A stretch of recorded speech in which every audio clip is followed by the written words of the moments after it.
درج إلى مدائن الأنفاس المتزاحمة والأجساد المتلاحمة، فلا همس ولا لمس كأن لم تغن بالأمس.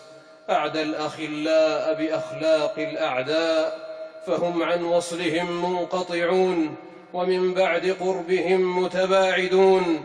حال بين الأحباب، فهم يتراءون كترائي ظامئهم السراب، وممحلهم جلب السحاب، وما ذلك إلا لخطب وقع منا ولطف ارتفع عنا.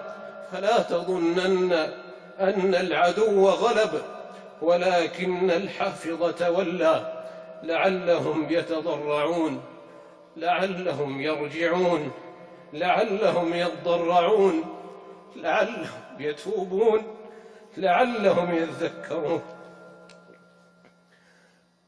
كثفران القلوب، كثفران القلوب،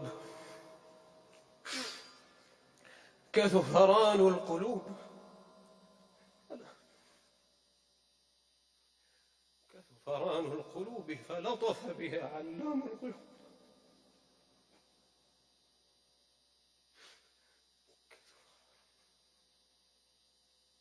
وبعد عباد الله، فاجعلوا بيوتكم قبلة وأقيموا الصلاة.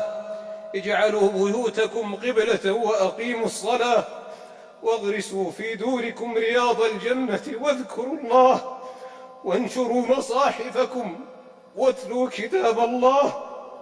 وطوبى لمن كان ابتلاؤه اصطفاء، وخلوته للقلب شفاء، وعزلته تضرعا ودعاء. واعلموا أن النصر مع الصبر، وأن الفرج مع الكرب، وأن مع العسر يسرا. واستعينوا بالصبر والصلاة، إن الله مع الصابرين.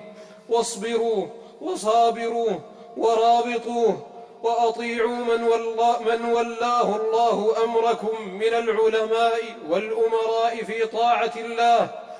والناس فيما نحن فيه قتلا وإفسادا وإحياء وإسعادا صنفان: أهل تكتم على الداء، وخلطة للأصحاء، ونشر للوباء، فويل للمجرمين. وآخرون جعلوا نفوسهم دون النفوس على ثغور البلاد، أو في أمن العباد، أو في حياة الأجساد، فبشرى للمحسنين.